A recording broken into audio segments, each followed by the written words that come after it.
treatment from Young. Here's Allen for the win, and we are headed to overtime. The Pacers and the Heat tied at 92 in this game one of the Eastern Conference Finals. A moment ago, with time running down, it is George from a very difficult angle, right on target. You are watching the Eastern Conference Finals on TNT.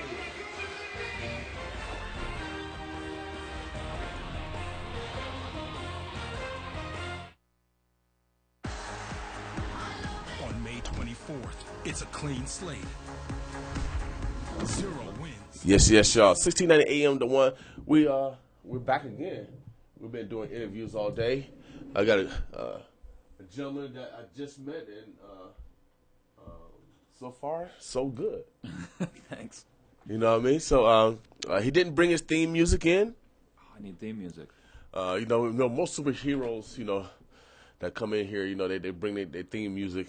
I would love that theme music. Yeah, I'll be back. heck yeah. Next time you come in, man, bring your theme music, because most of our guests, they bring it in here. But since you don't have it, we let our guests introduce themselves, so that you can use any adjectives, verbs, nouns, or even prepositional phrases. All of them will work to introduce yourself. So won't you let the community know who you are and what's going on with you? All right. Well, I'll keep it simple. My name is Aaron Weiner, and I am a born and raised Omaha resident. Uh-huh. And you and I met at a Blackman United little get-together, some movie night, right, and hit it off. I'm working on the Anti-Defamation League Civil Rights Committee, trying to work with the community to get it to be a more respectful place. Right. And I see that you've got some good ideas, and thought we'd talk about what we're doing, what you're doing, and maybe work together on some things. Man, I think that's the way God ordains it to be. I had a elder come to me and said that I'm an atom and he's an atom, and you're Adam and I'm an atom, and atoms miss each other, but sometimes when they come together, they create providence. Something great that can happen, especially if we use our God-given talents to manifest that providence. So when atoms come together and they bounce, something great can happen, something powerful can happen, and hopeful. Thus far, greatness have been occurring because we've been moving a step towards God each day. So, man, God working non-mysterious ways. I don't think he's mysterious at all. He has the highest science, and it's called mathematics. I'll go with that. And what I've seen lately with our charity and what we're doing and what you're doing is the product of collective imagination. Just right. Getting together, getting some ideas together, and then putting some effort behind it. Right. And just being persistent. And I look at your studio here and I say, oh, this is nice. And it's a place where people can gather and start pushing some good ideas, and right. persistent effort will pay off. I see it happen. Yeah, without a doubt, man. As you seen the show previous, I said you got to do this interview because sometimes we got to be spontaneous and adventurous, and sometimes we got to challenge our own skill set, because people always have doubt within self, but sometimes when you get over that challenge, it's encouraging to oneself that that you have that ability. You were in two events. You had mentioned you're part of the Anti-Defamation League. Yeah. Now, a significant organization, but educate the community about what you guys do. All right, I got two things I'm pumping here today. Right.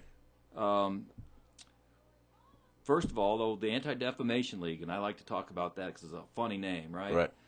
Defamation, what is that? Right. Defamation is when someone has a false idea of somebody else and they're spreading a false stereotype.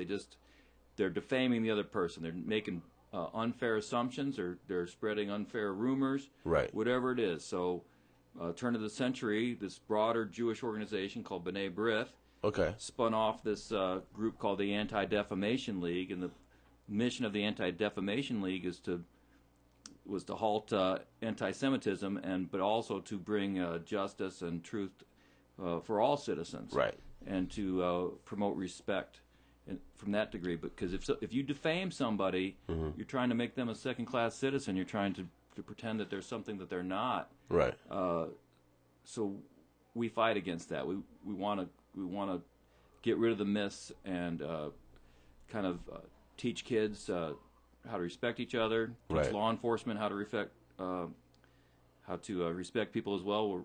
We were a big driver behind the hate crimes laws, saying, hey, if a crime is racially motivated or motivated by gender or whatever, that affects a whole community of people. It's different than just a crime between two people. When someone's trying to terrorize a group of people, that's a different crime. Right. So the Anti-Defamation League fought hard for that law. That just recently passed, didn't it? Yeah, it was a Matthew Shepard bill. It was a homosexual gentleman who was murdered because he was homosexual. The murder was not just about Matthew, it was about a whole community of people. So we thought that there should be greater penalties and greater awareness brought to those sort of crimes. So that was a big achievement of the Anti-Defamation League nationally. Locally, we're going to have a big public art project starting in September. Okay. We had 50 artists from around the country apply to put some public art on 12th Street by the TD Ameritrade Stadium. Okay. And we've had an artist selection party, and I was in meetings watching those ideas develop. What do we want to be? We want Omaha to be a no place for hate community. That's our simple thought, right? Right. What are we going to do to promote that? We wanted to build some coalitions. We wanted to bring the community together around the idea of avoiding stereotypes and not hating on people. Right. And now these artists come up with some very imaginative ways to express their feelings about that, and they're going to be putting along 12th Street. They want a corridor between TD Ameritrade Stadium and the old market. And we'll put some art projects up there, and then we'll bring some kids down to talk about that, for their field trips, and talk about the effects of racism or whatever it's going to be, any ism. Right. And just basically showcase to the country when the College World Series there or whatever. Right. Omaha has a group of people here who want to make strides to make Omaha no place for hate community. Right. You know what? The conversation has to be started, and it has to be finished. But if you don't start, and if you don't, then we're going to continue to be in the same situation we are, where hate continues. But the conversation, especially taking it to the next generation, where hopefully we don't receive those messages that have been permeated for so many years, especially being a so-called minority, and defamation. I surely respect that because of life. So we have a lot in common. I tell a lot of people when I do my jail groups, the only thing that we have different is I just have a little bit more melanin. That's only a little difference. We need water, we need air, we need love. We care about our children. We care about our family. We like to eat. We like different colors. So we have way more in common than one dissimilarity. So we're all completely different, and yet we're all the one, right? Right. 1690, the one. Yeah. So we've got to get used to a lot of paradoxes in life, but right. I have never been more aware of how subjectively different. I got one side of my body that's actually different than the other side of my body. Yeah. I realize that, the way I see the world isn't necessarily the way someone else is going to see the world. Mm-hmm. And they're not bad people because they see the world a little bit differently. They've had a different experience. Right. I got to be accepting of that and realize that also, though, we're all one. What I do and what you do affects everybody. Right. It matters what we do. Each of us can decide to be more peaceful and bring more peace to the world. We can all do that. Now, the other event you got going on tomorrow, let the people know what's going on tomorrow night. Tomorrow night, an organization called B'nai B'rith. It's an old Jewish community chest organization that my grandfather... Is it chess? Well, chest, community chest. I'm just thinking of a... Oh, community chest, okay. Yeah, when the Jewish immigrants came, they formed community organizations, and increasingly, want to benefit the entire community, not just their own community. But it's a charity event, giving some scholarships to the best high school male and female student athletes tomorrow night. Okay. And it's always fun to honor those young people. And we're also going to give a big send-off to Coach Tom Osborne. Okay. In his retirement. We're going to have nice toasts from Amon Green is coming, Tommy Frazier, Charlie McBride is going to talk for a bit, Trev Albert's going to talk for a little bit, and then Tom Osborne will talk. So if you want to head down to the CenturyLink Center tomorrow night, cocktail hour starts at 5:45. Okay. Tickets are available. Come on down. Yeah, without doubt. I mean, you got a cast of Huskers there. So I know if you got the older Huskers, you're going to have some younger Huskers in the house. So you guys got to come down. I know they're going to be opportunities to get autographs all the way around with that cast of people. I just happened to see Coach Osborne as well. He was surrounded with some big linemen. Man, and they was older, like around my age. I'm 40-something, so they had long graduated, but they were still big. Happened to go to a Ken Clark funeral, God rest his soul, a halfback that played for Nebraska, that also graduated at Bryan High School, where we attended high school together. He was a little bit younger than I was, but man, we battled on every sport because I stayed a lot and spent a lot of time in South Omaha also. But yet, Tom Osborne supported his players then, and he still supports them now in every situation, and even in death. So big shouts out to Mr. Osborne, and I'm glad you guys are doing that for him. He's guided a lot of men lives, and it's important that coach has that type of respect, not only for himself but for his players that he's guided. So I can't wait until tomorrow. I don't know if I should bring a football, a big old piece of paper, or a T-shirt or a hat. I know. I'm gonna bring something to get something signed, without a doubt. Now, what is it? Britta? B'nai B'rith is what it's called. B'nai B'rith. Now, what does that mean? You're going to get me in trouble. And it might mean like people of the covenant or something like that. But it's an older organization from the 1800s, and it used to be you had to get together and take care of your own widows and orphans, and they've spun off so many groups. Right. College fraternity groups. We have youth groups and the rest of it. It started out as just, hey, the community needs to support itself, not just be in its own individual synagogues, right, but actually have a broader community. And I think it's developed into an even, the idea that we need to support even the broader community. Right. Because we all, like I said, God's children. So, and what affects me affects you directly as well as indirectly, and vice versa. So we got to understand that without a doubt. Everybody thinks we got to take care of our own, and we do, but we got to realize that our own is everybody. Yeah. Eventually, you get to that conclusion. Obviously, the community wants to. When we're close, we're saying, hey, we want to support these camps and these scholarships and these things, and then in addition, give some money to teammates or something, because that's what Tom Osborne's supporting. That's where right, he wants to put his time and money. And in the past, we've supported Project Interfaith, which supports religions learning about each other. Okay.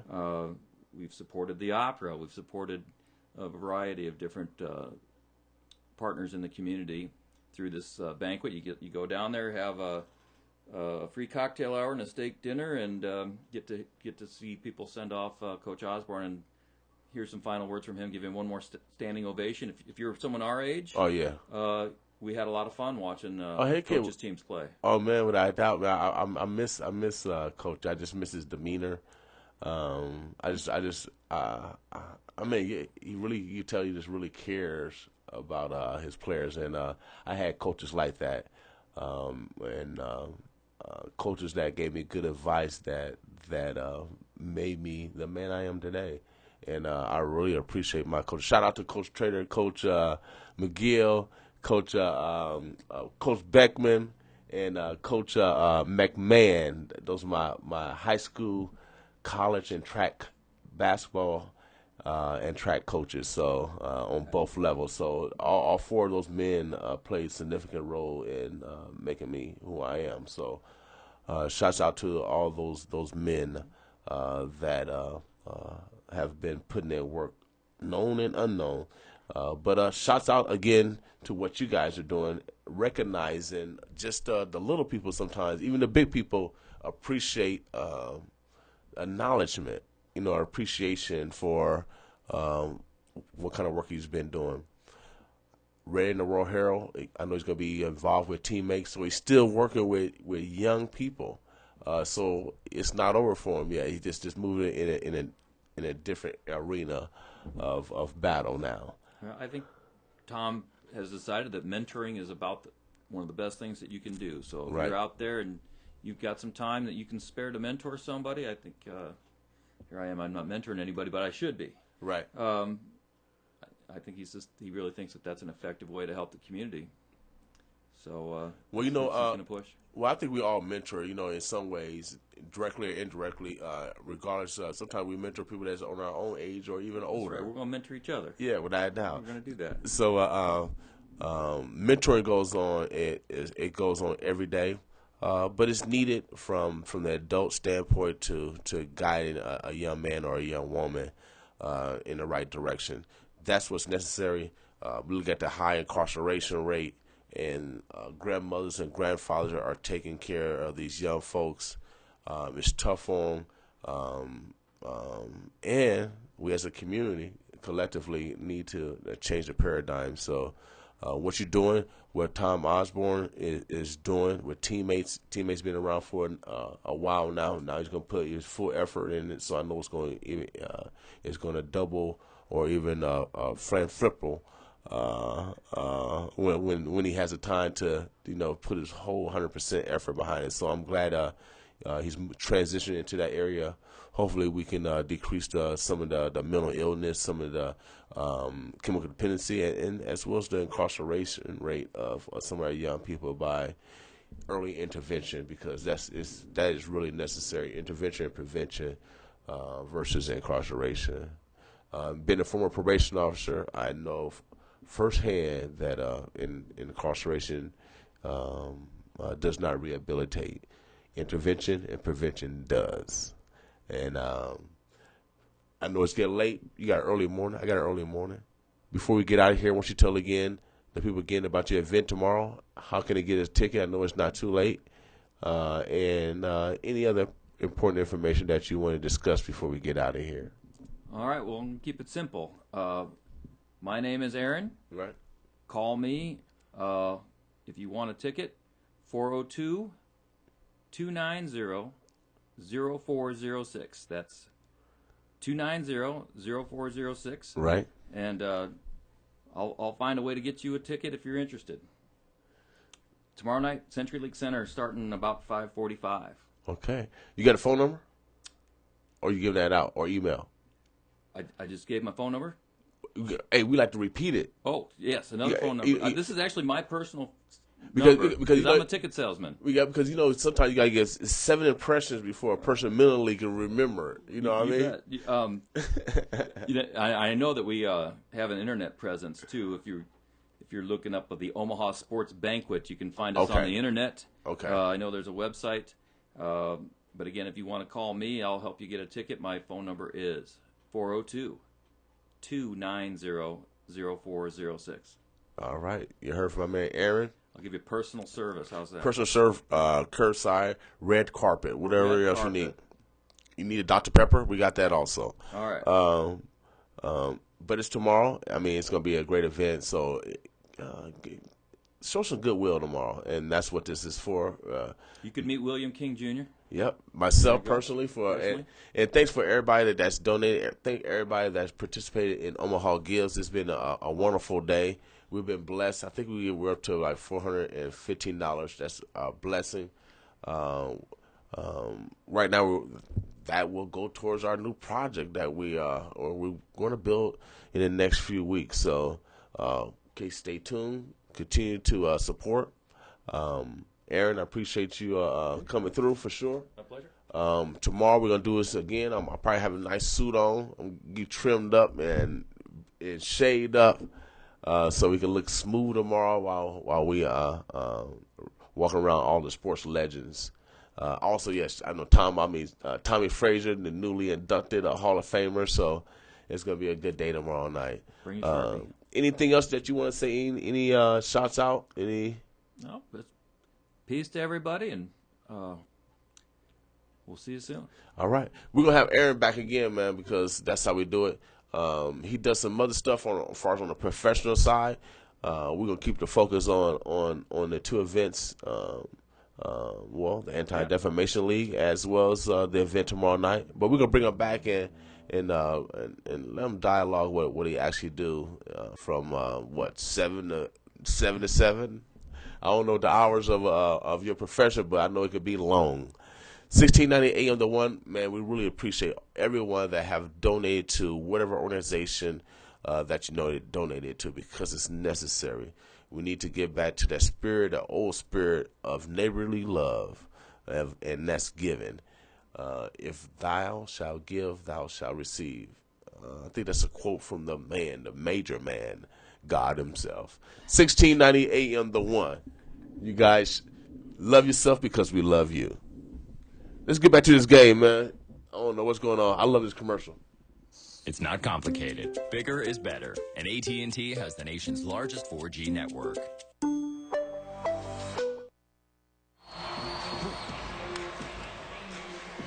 Back in Miami, aerial coverage provided by Goodyear. Everything Goodyear has learned. Making tires for game-changing traction inspires what they roll into yours. Goodyear, more driven. Marv Albert, Reggie Miller, Steve Kerr, Craig Sager. We are at American Airlines Arena in South Florida. Look at LeBron James coming up with a triple-double, but in danger with the 5 personal fouls. David West, he has 4 personal fouls. He's the high man for Indiana with 26. Well, regardless, the Pacers will get the last look at the basket with that 2-for-1 opportunity. But if you're Miami Heat, you know the ball is going to end up in the hands of LeBron James. I'm more worried about his dribble penetration and finding wide open shooters as opposed to him taking the basketball and making a play at the hoop. And a lot of spacing with Allen and Cole, Bosch, and Wade surrounding James. So I agree with Edge. Look for James penetration down the lane. A lot of shooters around him. And Indiana is going to take Roy Hibbert out of the game here and match up going small. Interesting move by Frank Vogel. You take away your rim protector. Sam Young has come on for Hibbert. Miami with 10 on the shot clock. Game tied at 99. James picked up by Hill. Goes at him. Here's LeBron, and he puts it home on a layup.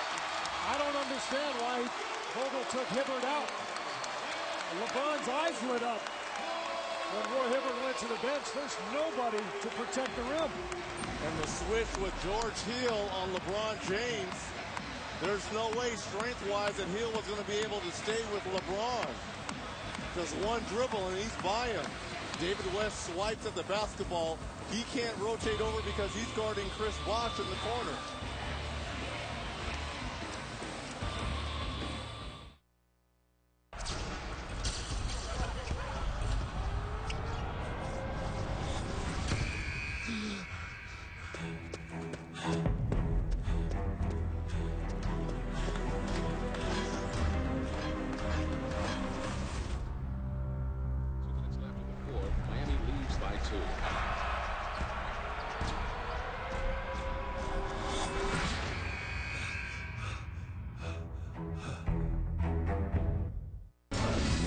For the playoffs. Now in the playoffs, everything is just magnified. It's going to take a team effort, no question about it. I had to just give them all no matter what. I'm going to do whatever it takes. It's the playoffs. That's my time to get it going. Well, we came in there to win, and we go in there to win that game.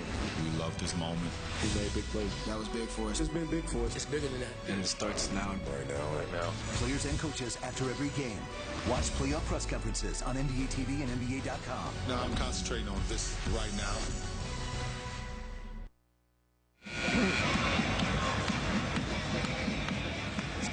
take a look at that last play. LeBron got the switch he wanted. George Hill comes over, lets him get to his right hand. You can't let LeBron get there. Easier said than done, I know. But with Hibbert on the bench, just a clear path for LeBron James. 10 and 8/10 seconds to go in overtime. Miami with a 2-point lead. And Indiana will put it in play in their front court. Paul George will throw it in. Hibbert back on the floor. Eric Spoelstra, one of the messages you probably told your team, guard against the offensive rebound by the Indiana Pacers. DJ Augustine has just checked in. Hill fumbled it, lost possession, Cole is on it. Hill takes it back. We're down to 3, 2, George for 3.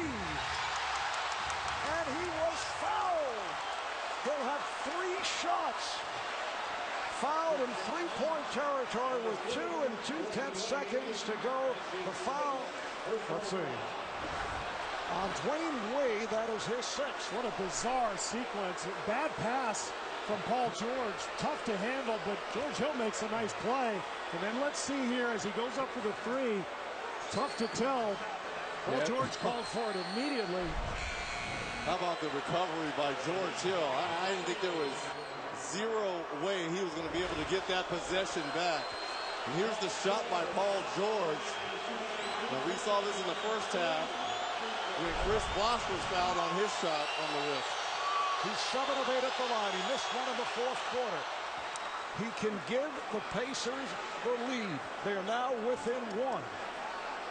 George, 81% during the regular season. And hearing it from this crowd, the game is tied. Talk about on-the-job training for these young guys. Under 23 years old, made his first All-Star game, most improved player. This is for the lead. Miami does have a timeout left. Pacers up by 1. What a cool performance at the free throw line. Clutch shots by George as Eric Spoelstra takes the timeout. If there's any doubt at all that Paul George has elevated himself to superstar status, he's dispelled that doubt tonight. Unbelievable second half for George. Questionable call there. Dwayne Wade can't believe it. Well, I'll tell you what, I love the officials making the call, and the reason why is they called the same thing in the first half when Chris Bosh was taking the same shot inside the 3-point line. Paul George, 25 of his 27 points have come in the second half. 18 of the 27 in the 4th quarter and overtime. An incredible performance, and now the Pacers 1 stop away from stealing home court advantage. But 2.2 seconds, plenty of time for Miami, not only to get an opening, but to take a couple of dribbles. Get all the way to the rim. Yes. They just used their final timeout. Atty will throw it in. And now Indiana. Let's see, are they looking to call for time as Hansbrough is over at the scorer's table? Yeah, Frank Vogel saw the matchups. He wanted to get Hansbrough into the game, and he also wanted to see what Miami had lined up.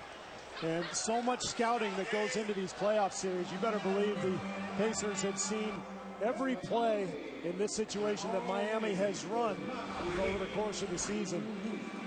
And the fans right now are weathering the storm along with Eric Spoelstra and the Miami Heat.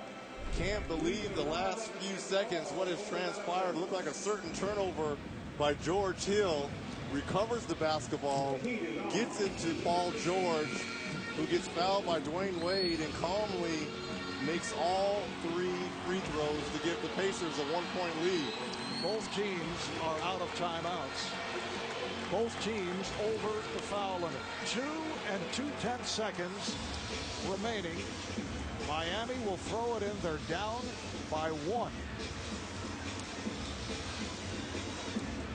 Atty will inbound. West plays the inbound. Atty gets it in. Here's James on the drive for the win.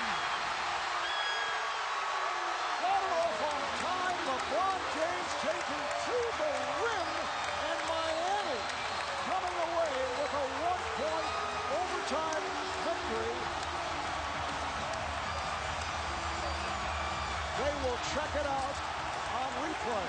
But it appeared that he got it off on time. Well, it was an overplay defensively by Paul George. What he wanted to do was let LeBron James catch the basketball in front of him. He overplays on the left side, which gives LeBron James one dribble, and you mentioned it, Steve, a chance to get all the way to the basket. And very clearly, this is going to count.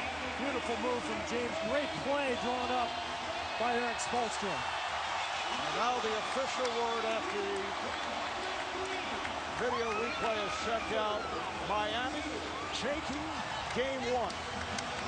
They've won 16 of their last 18 playoff games going back to last season. What a tremendous opening game of this Eastern Conference Final. Roy Hibbert cannot believe what he has seen. And back-to-back possessions when Frank Vogel has had his rim protector on the bench. You've got to have Roy Hibbert in the game to be able to protect those particular instances right there. All right, let's go to Craig with LeBron James. Well, LeBron, twice in those final seconds, you drove to the basket, but none bigger than this last one. Did you think you had time? It was the fact that Roy Hibbert was on the bench that made you want to go to the hoop. I knew I had time. You know, Coach drew up a good play, and I told myself I was going to attack. I had two plus seconds to get to the rim, and I was able to, you know, convert the last one. So you knew you had time, but they had to stop and review it. Were you that confident? Absolutely. I knew I got the ball up on the backboard with enough time, and, you know, it was a great game for us. You know, two teams fall hard, and we was able to make one more play than they made. Obviously, you made the game-winning shot in overtime, but where would this team have been without the contribution you got from Chris Anderson? Bird was amazing. His motor, his aggressiveness, his spirit of basketball gives us a dimension that we haven't had. You know, and since he joined our team, he's done some unbelievable things. So we needed his activity around the rim offensively and defensively. He gave us a great boost off the bench. You finally were able to break down Indiana's defense in the fourth quarter with penetration. What did you finally see and how you're able to do it? I mean, they're a great defensive team. You know, they're right there neck and neck with Memphis. You have to just be aggressive, try to get the ball from one side to another, and know when you get into the lane, their bigs are going to help. So, you know, I either got to finish at the rim or find my bigs. I was able to find Bird a couple of times. I was able to find CB as well, and I was also able to make a couple shots as well, too. So it's just one game. We're excited about the win, but we have to get better going in the game, too. Well, congratulations. Great game, and what a finish. Thanks, Craig. Appreciate it. Back to you, Marv. All right, guys, thank you. Meanwhile, Miami in danger of losing game one for the second straight series, but it is LeBron with his 9th career triple-double in playoff competition, able to pull it out. And I think, Reggie, the reason that Hibbert was on the bench is because with only 2 seconds left, I think Frank Vogel was worried about Bosch popping out for a jump shot, and you don't expect a play to develop that quickly with 2 seconds, but look, LeBron, one dribble, that's all he needs, and he covers so much ground. But I think that's what Vogel's explanation will be for that particular play, taking Roy Hibbert out. Yeah, but I would live with Chris Bosch taking a contested 2 or 3 versus LeBron James one dribble. But I think when you go back and look at that film, if you're Paul George, you overcommitted defensively. You always allow the offensive player to catch the basketball in front of you, and then you react. Phenomenal game from end to end, close throughout. LeBron ends up with 30 points, 10 rebounds, 10 assists. How about Chris Anderson? 7 for 7 from the field, 2 for 2 from the line. He had 14 points, 5 rebounds. We also had the three-pointer with 7/10 seconds remaining in regulation by Paul George. He finished at 27, 25 to 27 coming in the second half. David West, 26. You could go on and on with what took place here tonight. Miami victorious in game one of this Eastern Conference Final. Best of 7. Thanks to our producer, Scott Cockerell, director Renato Loa, statistician Brian Taylor. Again, the final score in overtime. Miami 103, Indiana 102. Coming up next, Inside the NBA, presented by Hyundai. To Steve Kerr, Reggie Miller, Craig Sager, and the rest of the crew, Marv Albert saying good night from Miami. After the break, we'll send it to Ernie, Kenny, Charles, and Shaq.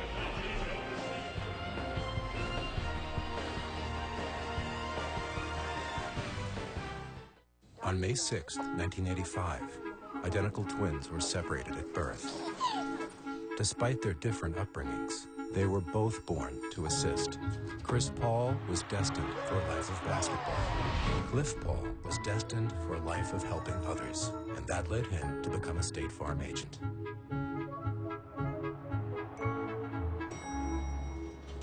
When assisting is in your blood, you know it. Find an agent born to get you to a better state. Scott Harris. Oh, there he is.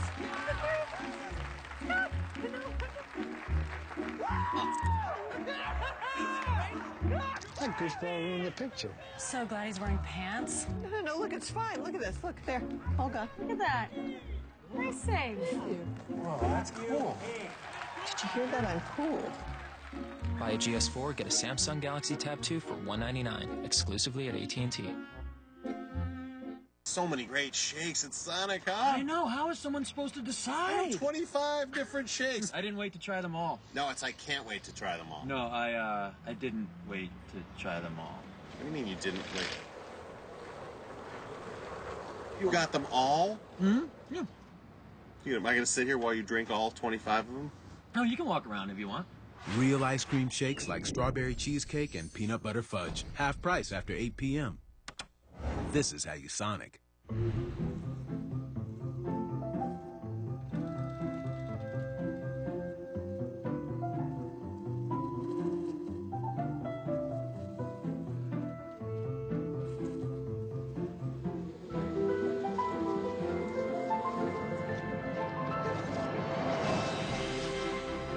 Fast Cura book with a honeycomb reinforced base.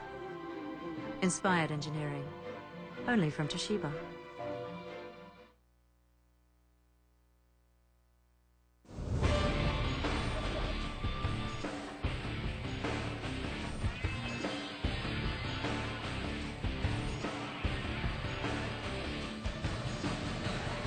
Plays the inbounds.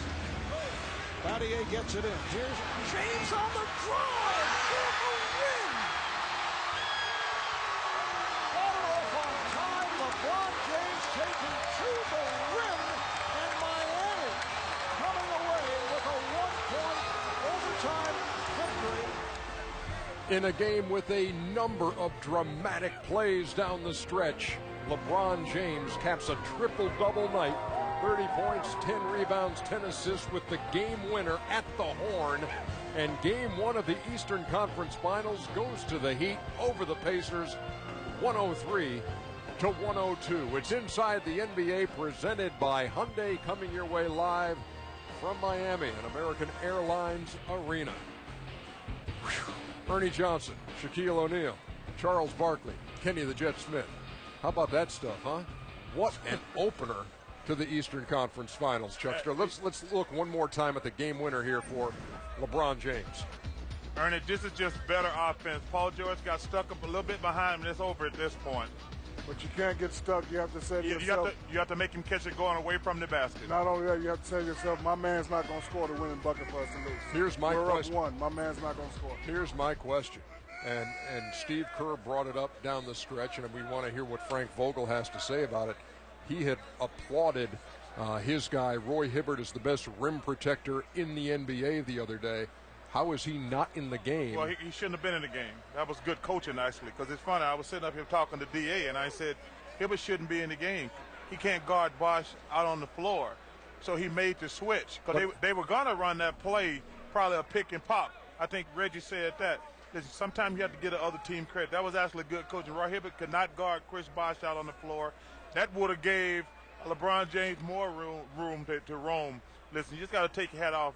That guy's scary, man. Just a hell of a play. I also thought it was a great play, Jordan, by Exposure. The one thing he did was he lifted everyone and he let the weak side go. So LeBron James had either he was going to get a pull-up jump shot or a layup. You didn't think he would get a layup, but you thought he would get a left-handed one-dribble pull-up. And what he did, he said Chris Bosh, he sent Chris Bosh away as well. So all of a sudden, he would have been open for a short jump shot in that corner. So I understand why Hibbert wasn't in the game, maybe that last play, but down the stretch, See right here, Bosch right now is in movement. You don't want Roy Hibbert in movement. Yeah, that was good coaching by Coach possibly Vogel. because Hey, now listen, there's a drop-off. Yeah, I mean, that was just, like Kenny just said, that was just a really well-run play. First of all, how many times do you think he's going to get a layup, though? First of all, Bosch could have been in the game. If you want to give up something, I'd rather give You mean Hibbert? Hibbert. If you want to give up something, I'd rather give up a jump shot. You can't overcommit. Let LeBron catch it and go 2 seconds. Bosch could have been in the game. You switch everything. You switch everything with under 5 seconds left. He could have switched and contested a jump shot. Well, but Hibbert might have ended up on LeBron if you're switching everything. I mean, it's so many variables. Listen, sometimes you have to give the other team credit. I thought Coach Vogel made a really good play because when you run that play, these guys they're all over the place. Roy Hibbert is not athletic enough to chase all those guys. So they would have had a mismatch at some point. You just got to get LeBron. That was a great play. But the one thing is funny because when when they hit the free throws, the 3 free throws in a row. Paul George hits the 3 free throws. Then I look at Chuck Sully. I'm about to say the same thing. I said, Charles goes, 2.2 is too much time for LeBron. Yeah, I was about to say that's too much time for LeBron because now you've seen him in the 1 dribble pull up, the 2 dribble pull ups, and now you're at his mercy because no one can help in 2.2. You can't stop off. So all of a sudden he gets that basket. And to piggyback on what Kenneth said a couple seconds earlier, they ran a perfect play. I didn't think he was going to get a layup, but he would have got a good shot. Yeah, he was going to get a good shot. You have to give up something. I'd rather give up the jumper. But you play with somebody that had a defensive mentality. With 2.2 seconds, Vernon Maxwell would have said, you know what, he's not going to catch the ball, and if he does catch the ball, I'm going to contest the shot, and he's not going to score. That sounds good when you're trying to go. Listen, let me tell you, Vernon said that against Dan Marley. He wasn't guarding LeBron James. Because a lot of guys said, I'm not going to let Michael Jordan get the ball, and he scored. I don't care who it was. You don't give a man a layup. You have to, look, listen, you don't want to give a layup, but that guy's big and strong and came fast. The 9th career playoff triple-double for LeBron James. You see the list. 10? Yeah. Oh, wow. And TK, before we do the highlights, Toronto's a bad boy, let's roll a piece of video from 4 years ago because this was LeBron's second game winner at the buzzer, second buzzer beater in a playoff game to win. And it was 4 years ago on this night that he got it done against the Orlando Magic. Remember in Game 2 of that series. He was 60 then. And he was 60 years old then. 60 years old? Get out of here, man. Okay. Sorry. Folks, we'll get that to you eventually. Ernie, I thought we already had it in the saddlebags. My bad. Before this game started, we all gave our opinion. Shaq said 4-1 Miami. I picked Indy in 6. Kenneth says, well, this is a pretty even series. LeBron James is going to have to average 33. Well, I think 30, 10, and 10. That'll work. Might get it done. That's Superman effort. I mean, because to me, he's the only one right now that has a clear advantage. I think Dwayne Wade has an advantage at times. I don't think he has a clear advantage against the guys that he's playing against. And no one else on that team has a clear advantage. No one else. And they can't. Not Bosch, not Birdman, and not Ray Allen. None of those guys have a clear advantage. But they actually are at a disadvantage. So you have one guy, but he can have a heroic effort like he just had. That's the X factor. Can he do this 3 more times? Because he's going to have to do 3 more efforts like this. Because David West and Roy Hibbert are going to be just as big the next game. And he's going to have to do this. I agree with Kenny. I still like Indiana, but this is the one caveat. Tyler Hansbrough, we talked about having an easier night. He's shown the ability to do it in the past and has the MVP credentials to prove it. And we'll see if he can do it. Here's the video that we have from 4 years ago, and considerably less time to work with in this case. Well, you can live with that. When he hit over Hito Turkoglu. Yeah, you can live with a jump shot over heat. That's a tough shot. That was something. I think Indiana, the only thing they're going to be really upset about, Ernie, is they probably want to see LeBron going away from the basket. And this guy's a hell of a coach. And they were fortunate, too. That's not be thinking about, because that three-point shot by Paul George right here, this was a steal. This game, as the game was going on, that was a fortunate play at the end of the game for Indiana to get 3 free throws. Right. I haven't seen that call in about 15 years. Yeah, but it was a legit call, though. He did hack him across the arm. They didn't get back. These highlights to will take a while because it was that kind of a game, and you see Indiana asleep at the switch right there as LeBron give me the scores. candy picker. But there were plenty of turnovers on both sides to go around in the first half. And this is what they're going to, like Charles was saying, they're not going to grow in a couple of days.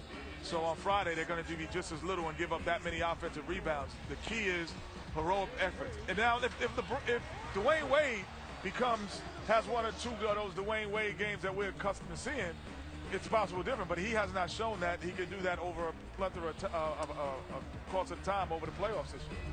After 22-21, Miami. We go to the second quarter here, and Norris Cole. Birdman did something no other Heat player has ever done in playoff history. Went 7 for 7 in the game. Oh, I thought you were trying to get a tattoo at halftime. No, he went 7 for 7. Zoe once went 6 for 6.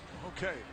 So it's 37-32 That's Indiana. the first time they've been mentioning the same sentence together. You're right. And David West, 18 points in the first half, basically unstoppable. And here's Paul George in the third. Paul George, this was a man's game. This was a real game. Yeah. You had to be a real dude to play in this game. And Ernie, I think in fairness to Paul George, dude, he scored 27. He has to guard LeBron James. That takes a lot off for you and a lot out of you. Yeah, George had 2 in the first half and finished, as Charles said, with those 27. There's LeBron knocking it down as Miami rallies to take the lead. And then Haslam to LeBron. With the left hand. Yeah, the one thing I always never understood is how guys like LeBron James get lost. You get lost on defense where you can't find them, and they get these kind of baskets in a half court. Tyler Hansborough was a beast. He was. I was surprised he didn't play more in the second half, Ronnie. Yeah, he has a clear advantage because he has not only the energy, he has the muscle. Yes. He has the muscle to go with that energy. Indiana 65-64 going to the fourth quarter. And there's LeBron taken down. That was absolutely nothing. Not like that old crazy call in that San Antonio game last night. Steve Javie, I like you, but that was not a flagrant foul, and you're 100% wrong for agreeing with the ref. Just a bad call. Put the league out. Put it out, Stu. Jan Mahimi called for the foul there. Oh, man. Kid got to be kidding me. I almost gave the game away last night. LeBron follows his own miss. Too big, too strong. 70-69 on the three-point play. Birdman, get it out of here. Birdman he was impressive. He was. And D. Wade to How do you not see him? Way to reward him. How do you not see him? Way to reward the Birdman. That's one of those plays down the stretch that had the place going crazy. And then look at this. Give me that. Well, that's what you were looking for at the end of the game, I guess, Jack. Him being down there, and he has to challenge Hibbert. Exactly. Well, they gave up a wide open 3 and scored on them, so it don't work the way he wanted to. Again there, the lob. Hibbert's there, rim protector. 4-point Miami lead, but Paul George 3. And it's a 1-point game. Playing excellent ball, playing very, very confident. Good big shot right there. I was impressed with Paul George, man. Great play out of timeout here as LeBron finds Wade, and it's 87-84. I was impressed. I want to repeat that with Paul George. To guard LeBron James and play well, that's impressive. Jump, hook him to death. Look at Hibbert sticking with it. Don't feel free to call that foul, too, refs. 89-87. Under a minute to go now. And David West. Game tied at 89. You can always tell when a guy's strong when guys start falling when a guy hits them. D. Wade sees a little daylight and takes it home for a 2-point Miami lead. Then it looked like this was the turnover that might just seal their fate. Yeah, this was, I thought, lack of experience. You get the second chance shot, bring it out. Let's get a good one. They try to rush something. He looks and sees the guys on the bench standing up, thinking they're in the game, and he throws it to them. But that's inexperience right there. Ray Allen split free throws to make it a 3-point game, and then Paul George tied it. Big shot right there. Down 3. Didn't quit. I hate when teams don't foul in that situation. It drives me crazy. Would you have fouled David West right there? I'll foul anybody when I got 3-point lead with a couple seconds to go. So I love my mama, but I'd knock her head off. I still had a lead in the ball, though. Yeah, you wouldn't get dinner that night, though. Take it easy there, Chuckster. Game tied at 92. We're going to overtime. This was Barkley. He would not hit you. In the 6 previous overtime games in these playoffs, the home team had won them all, and that trend would continue. Although Hibbert scored right